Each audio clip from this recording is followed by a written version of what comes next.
Hello and welcome to my channel. It's Monday, and that means it's True Crime and Makeup Monday, and we're doing serial killers of the decades, and we are on the 50s. Donald Henry Pee Wee Gaskins Jr. It's a lot of names. Bud. Born Donald Henry Parrott Jr., was an American serial killer and rapist from South Carolina who stabbed, shot, drowned, and poisoned more than a dozen people. Look at me. Okay, I forgot. Disclaimer. Talk of rape, graphic crime scene descriptions, talk of death.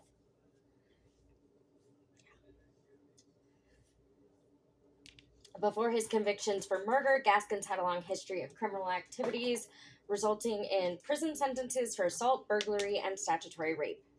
His last arrest was for contributing to the delinquency of a minor, 13-year-old Kim Gaskins, who had gone missing in September 1975. During their search for the missing girl, police discovered 8 bodies buried in shallow graves near Gaskins' home in Prospect, South Carolina.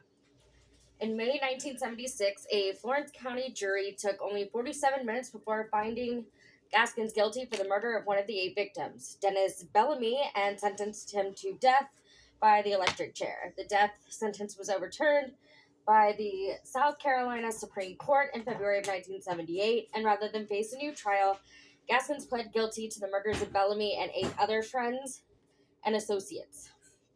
He was given 10 concurrent life sentences to be served at Central Correctional Institution Prison in Columbia, South Carolina. While at CCI, Gaskins brutally murdered Rudolph Tyner, a fellow inmate on death row, using C4 explosive. I don't even know how I got that in there. After his conviction for killing Tyner, he received his second death sentence, which was administered in September of 1991. Just before his execution, Gaskins said he killed 110 people, but with few exceptions, these statements have been discredited by law enforcement and journalists who allege this was his attempt to gain notoriety. In his sworn testimony as part of a plea agreement to avoid trial for the murder of John Henry Knight, Gaskins was confirmed to have killed 13 people between 1970 and 1975. I don't understand if he was the 70s killer, why this came up under the 50s. Whatever, we're here, we're going with it. Of the 15 people total that he murdered during his lifetime, 10 were under age 25 and 6 were teenagers. We're going with it because I already started. It was supposed to be of the 50s. I will have to look into that and see why that came up that way.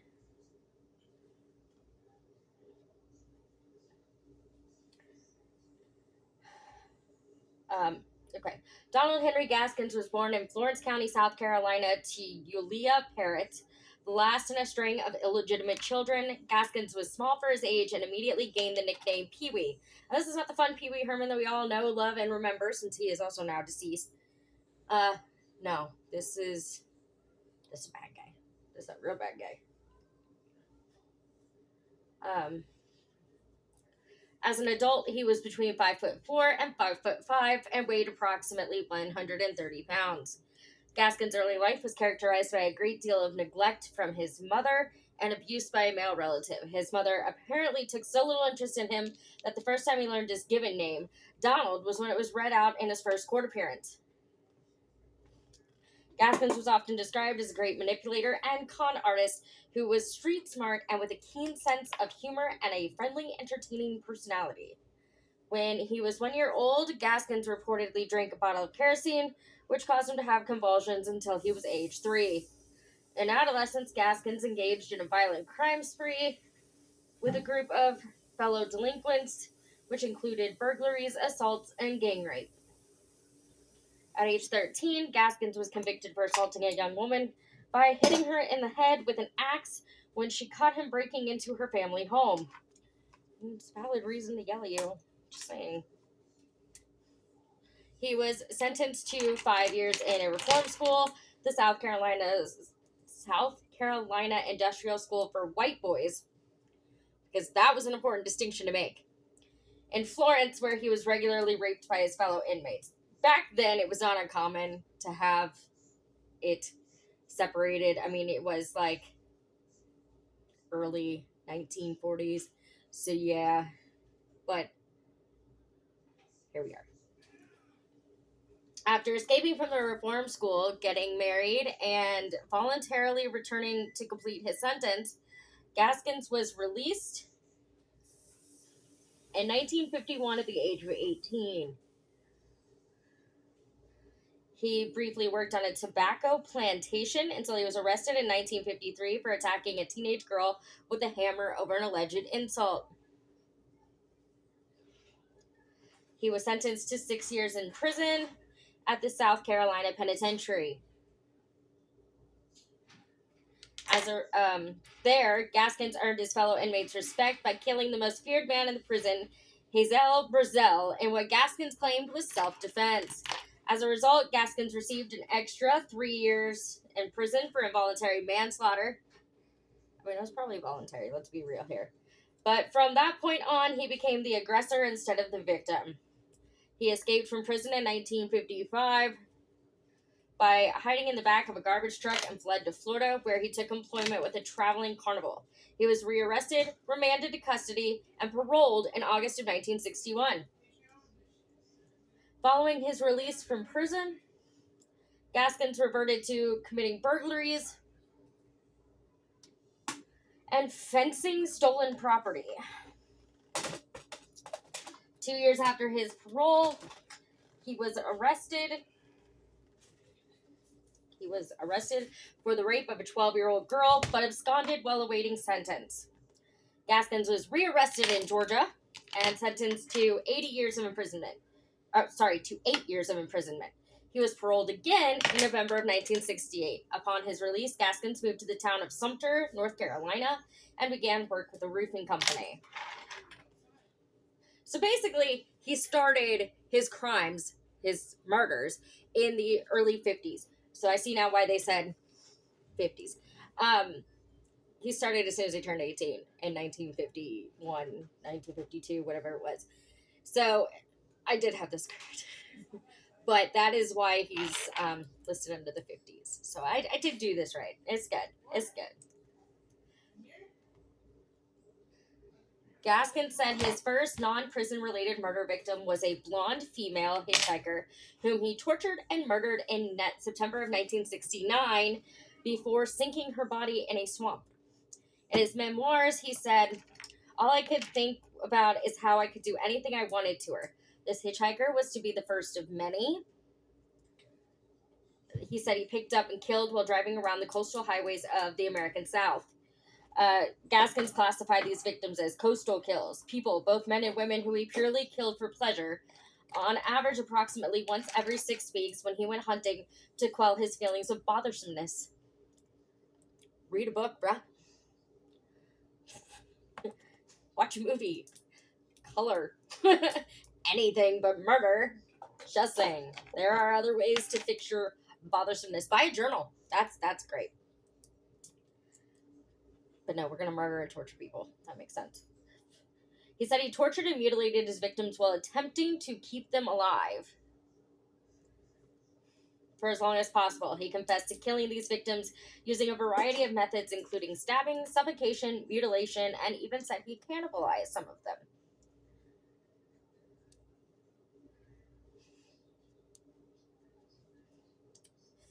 Gaskins later confessed to killing 80 to 90 such victims, although his statements to have committed any coastal kills have never been corroborated. In his memoirs, Gaskins said he committed coastal kills every 6 weeks, yet contradicts this statement later in the book by stating he felt the overpowering need to seek out and commit a coastal kill by the 10th date of each calendar month.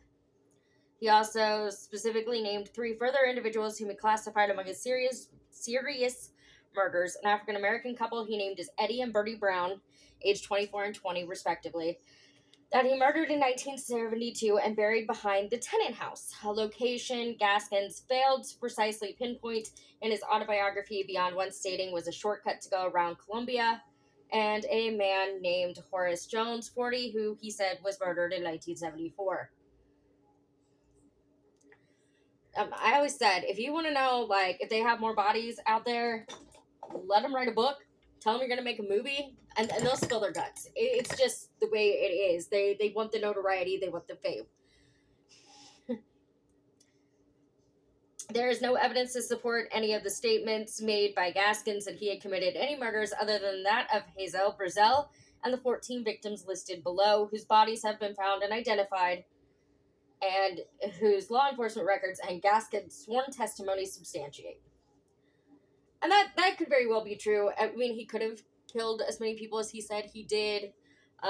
He could have not. You never know. They're not exactly like known for being honest, but looking into like the way that he behaved and the things that he did, I could fully see him having more victims than they know about, and I just think they were too quick to dismiss the possibility that there could have been any more. I mean, like, if you think about it, like, Ted Bundy, he was only, executed for 37 murders and claimed to have killed 110 people. I could totally see that, especially if they're charming or they're smart or they're attractive. These are all things that, like, catch the eye of women. Let's just be genuine here.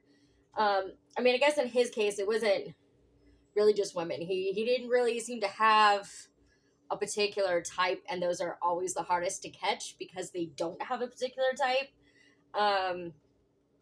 But there's always a little bit of truth, I think, to their exaggeration. So maybe not like, 100 and some, like he said, but definitely more than maybe the 13 you think he's guilty of, And then you have the one that, like, then you have the people that will confess to anything because they want the notoriety, they want the fame. If they're going to go to prison, they want to make sure that they're not going to be tortured or, whatever, because pedos do not do well in prison. So, I don't know. It's kind of a toss-up on whether or not to believe them when they say that they've killed more people, because, like I said, some just do it for the fame and the notoriety and to make sure that they're not going to be bothered in prison or whatever. And then there are some, like Ted Bundy, that I truly would believe have the capability and the ability to murder more than they were convicted for. I mean, you got to give Ted Bundy some thought here when you come back to these kinds of discussions, because he did manage to murder 4 people in a sorority house in one night. So it's fully believable that, like, he could have more victims, if that makes sense. He could be well upwards of, like, 100 people or more. As for this guy, I don't know. I don't think he's that charming. I don't think he's attractive, but I didn't think Ted Bundy was attractive. Y'all did. So, I don't know. It's so hard to tell. And, like, I also feel like people who are traveling, like, in pairs will always feel more comfortable getting into a car because they're with somebody. That does not mean you're safe. Okay? Clearly. That doesn't mean you're safe. And it is really important to remember that. Don't get into cars with strangers. Unless they got candy. Baby. Don't get into cars with strangers. And don't give people on the internet your personal information. And always make sure somebody knows where you are and your location. And check in with somebody when you get home so that they know that you're home or where you last were. And never let them change the location when they pick you up of where you were supposed to go. If you were supposed to go to have dinner in some public place, you go to that public place. Do not let them take you somewhere else.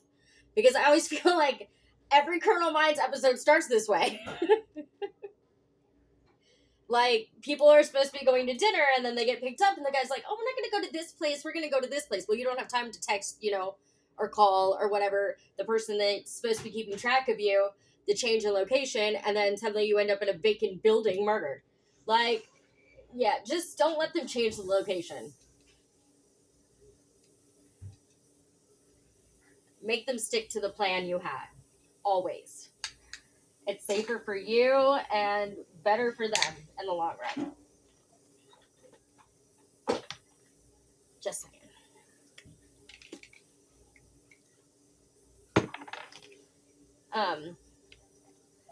And well, I mean, like I said, and while like 13 victims is bad, I just think that there's always the possibility, and they overlook it time and time again, that there could be more. Like all of these missing people, something had to happen to them. They didn't just vanish into thin air. I mean, some of them do, but they didn't just vanish into thin air. They have to be somewhere, whether it's dead or alive. They have to be somewhere. And while you may not be like a picky serial killer, there's usually something that every one of the victims has in common. Sometimes the men are just victims of circumstance. They're there and he has to take them out. But there is almost always some guarantee that they have a relation of some kind, whether they look the same, or they are from the same type of background, or they remind him of somebody. Even like face symmetry is enough to, be a trigger for these guys. Like, I mean, Ted Bundy, every victim he killed up until his last victim looked exactly like his fiance. And then his last victim was a 14-year-old girl who just unfortunately happened to be in the wrong place at the wrong time and became a victim. And that was, his final way of going out, But they almost always have some kind of connection, even if they're not of like the same color or same age or even same gender. There's something there that connects them. So I feel like if we took a closer look at like missing persons and like serial killers, whether they're dead or alive, and we looked at their victims and we put them up against these people that are missing, I feel like we would find out a lot more. And they're not wrong. They're not wrong for not trusting what he said, because serial killers lie. That's what they do. They're not going to be like, yeah, I straight up killed that guy. And sometimes, yes, people do confess to extra crimes for the notoriety. It is. I don't understand it. Obviously, I'm not a serial killer, but I understand where the police are coming from, and they were not wrong to not believe him. But I think there should have been some looking into that a little bit further.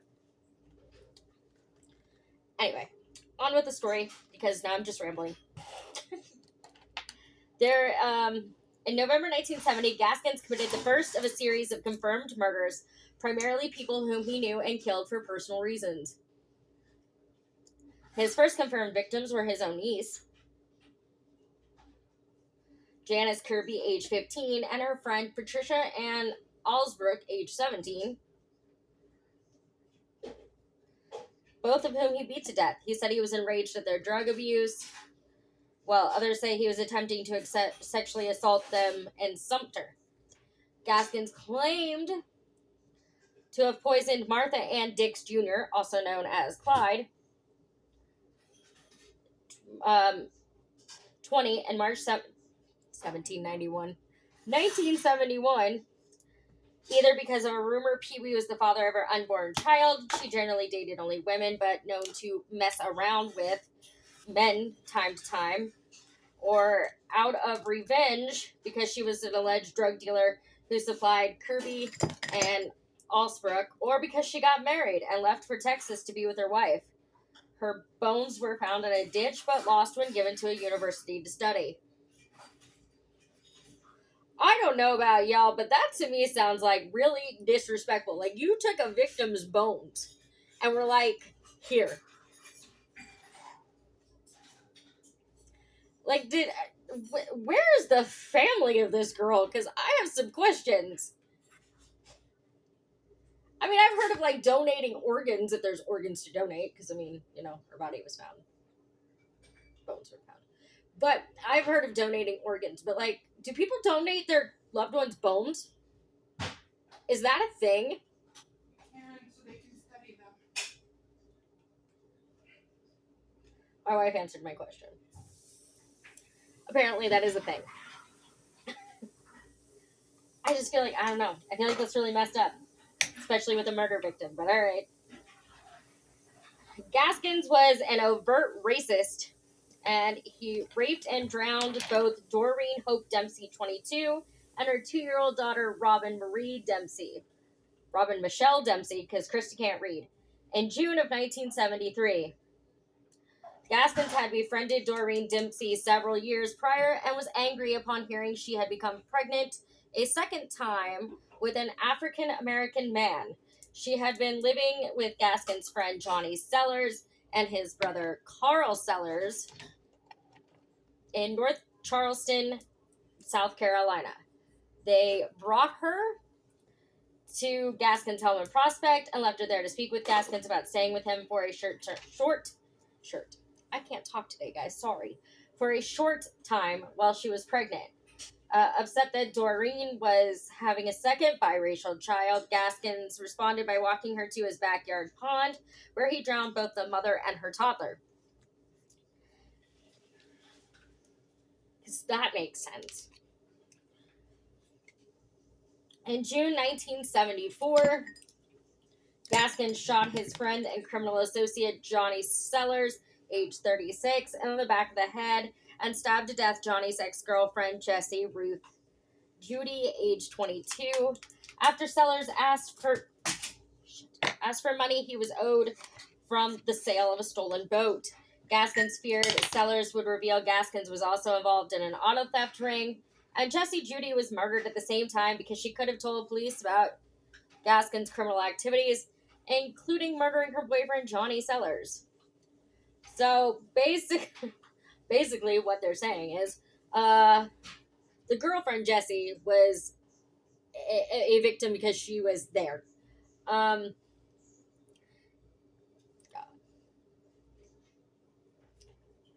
place, wrong time, I guess. Silas Barnwell Yates, age 45, was murdered in February 1975 by having his throat slit. Sorry.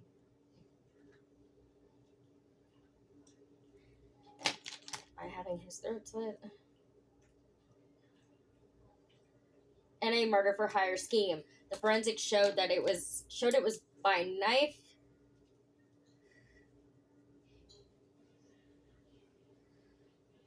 But Gaskins disputed this, saying it was done by karate chop. I don't even know how you would do that.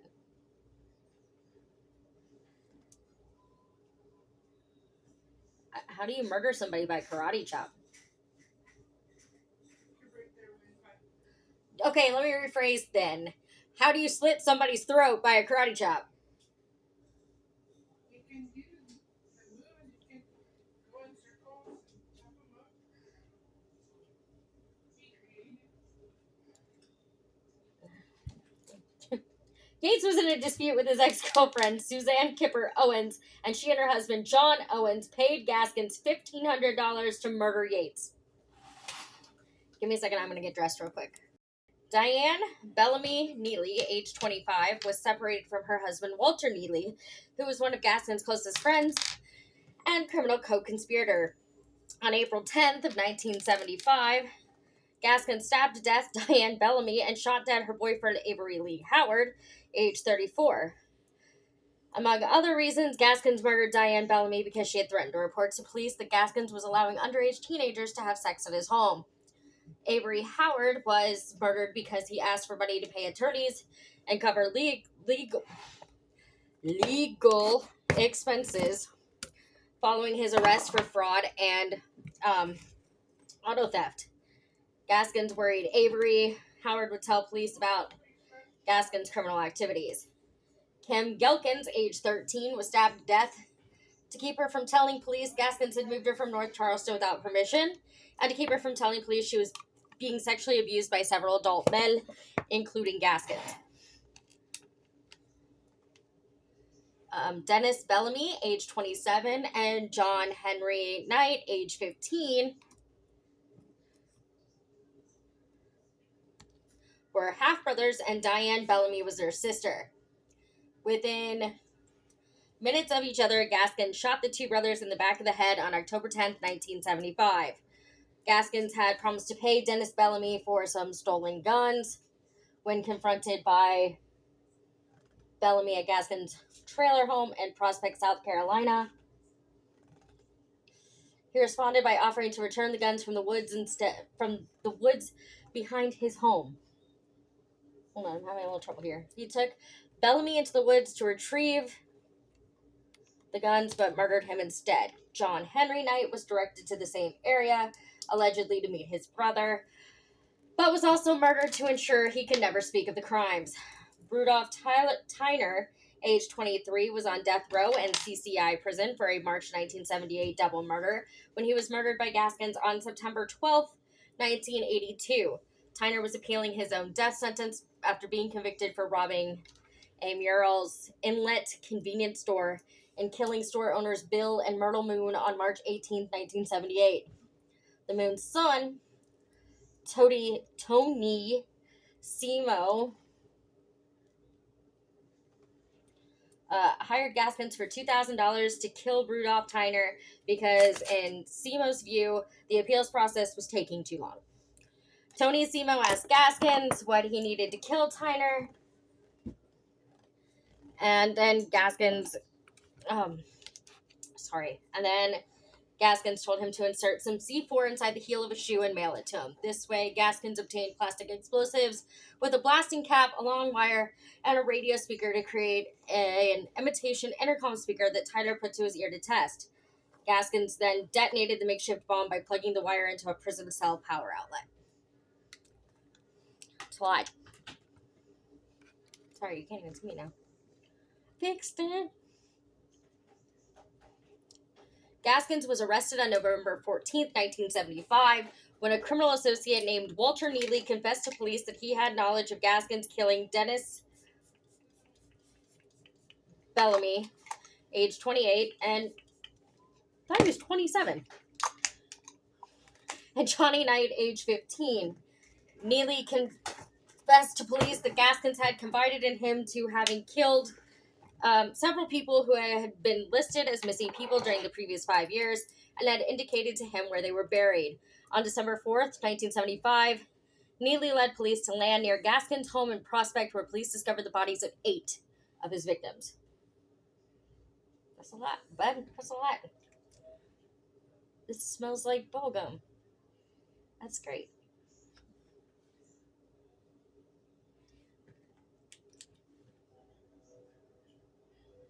Sorry, lips are hard to do on talk at the same time.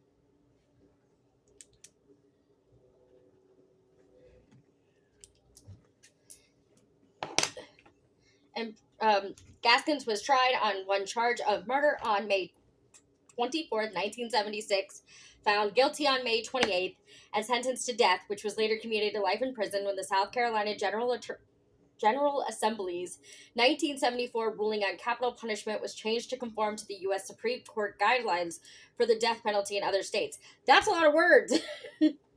On September 2nd, 1982, Gaskins committed another murder for which he earned the title of the meanest man in America.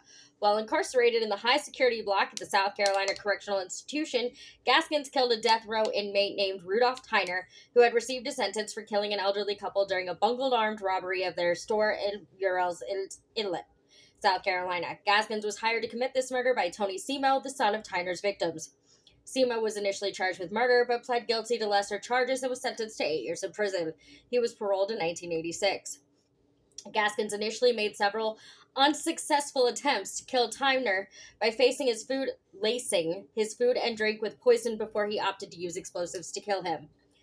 To accomplish this, Gaskins rigged a device similar to a portable radio in Tyner's cell and told Tyner this would allow them to communicate between cells. When Tyner followed Gaskins' instructions to hold a speaker laden with C4 plastic explosive, unbeknownst to him, to his ear at an agreed time, Gaskins detonated the explosives from his cell and killed Tyner. He later said the last thing Tyner, heard was me laughing. Gaskins was tried for Tyner's murder and sentenced to death. It was the first time in the history of South Carolina that a white man was sentenced to death for the murder of a black man.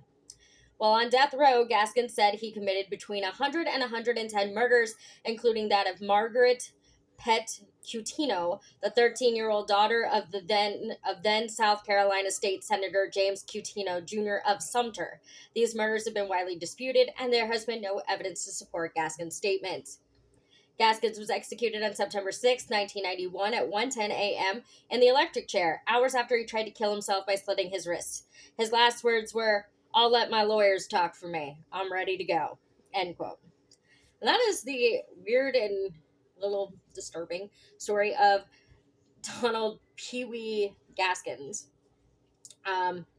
Be here next week. We're going to do a serial killer from the 60s. I'm having a hard time settling on the one I want to do, but we're going to do one.